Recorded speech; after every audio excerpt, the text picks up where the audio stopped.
Hi, we are back for part 2, which is like ladies' night here in Pasadena, California. Once again, glamorous. Yes, living the dream here with Nita, and let's talk more about your guitar. So this is an Ibanez. So tell me everything. What do I need to know? So this is my signature guitar, the Ibanez Jiva, and what's exciting about it, besides how beautiful it is, if you can really see the colors on the camera, is I'm the first ever female to have a signature Ibanez guitar. So that's, a huge accomplishment for me, hopefully the first of many, but it's nice to be first. Heck yeah. Mm-hmm. Okay, so not this one in particular. Have you ever, smashed a guitar? Once I did, and it wasn't mine. No? I would never, people always ask me, would you ever set your guitar on fire or smash your guitar? My guitars are like my kids, until I have my own family, which, someday in the future, I'll be so thrilled to have my own children, but until then, this is what I got. I got my puppies, and I got my boyfriend's cat, and I have my guitars, and that's, those are my kids. I wouldn't smash one of my guitars any more than I'd punt one of my puppies. Oh, no, let's not punt any puppies. No, at please. At least not tonight. We're not doing that. And also, what about your signature pickups? Yes, that is these beauties right here. These are the Dimarzio Pandemonium pickups, named for my first solo single, Pandemonium. And I spent a really long time designing these. If you can, I don't know if you'll really be able to see them. Really I can zoom. I'll do the special effect, ooh, yes. Yeah.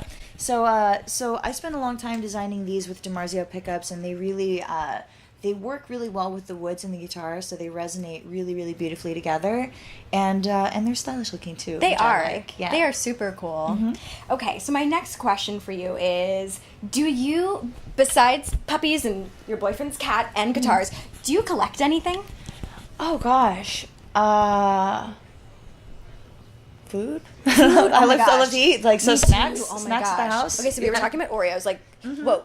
What's your go-to, if you could only have one food for the rest of your life? Oh my gosh. I love sushi. I'm a big sushi person, but I love pizza, and I love ice cream, and I love, it's so bad that I have to actually have my food sent out on tour. I work with a meal prep company called Trifecta Nutrition, and they send my food out to me on tour. Otherwise, I would eat everything and get so fat. So, yeah. My thing I would have is crazy bread from Little Caesars. Oh my gosh, people think I'm so gross. They're no, it's so good. How do you eat that? Yeah, right? No, it's so good. That I could eat that for days, for sure. Is there one around here? I don't go to Pasadena very often. Okay.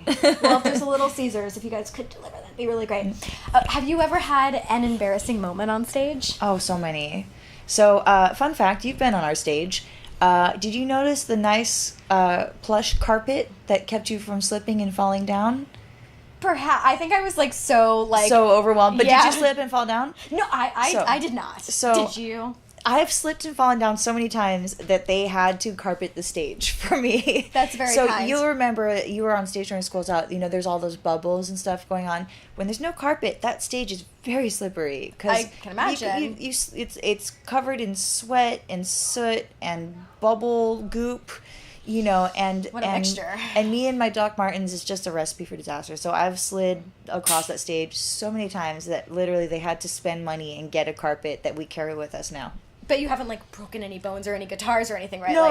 You're good. Oh no, just just some. I have a bruised ego, but besides that, it's all good. Do you have a favorite song to play, when you're touring with Alice?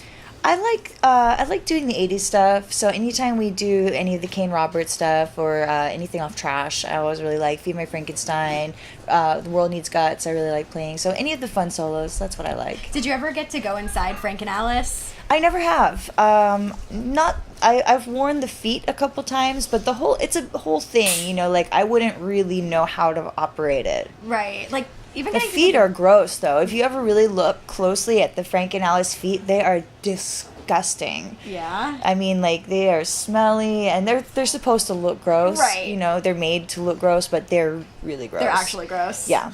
They're disgusting. We'll have to get this to the dry cleaner, ASAP. Yes. Where do you take giant feet? Oh, I'm sure our tour manager's got a guy. Yeah, specialized Frankenalice giant foot cleaning service. What about, have you ever put your head inside the guillotine? Did I finally do that? I make everyone do it. I make, anyone that I bring over, any interviews I have, I go, you gotta put your head in the guillotine. I don't know if I ever really have done it myself. Josh has done it, yeah. It was scary, right? Oh, okay. He's not scared of We're very anything. He's a brave. man. I think I like volunteered to be first to do it, and then I didn't actually realize like, oh, like there's a real blade up there. It's not so real. Oh, the magic is ruined. Yeah. No, Well, you know what? I will tell you something like the God's honest truth.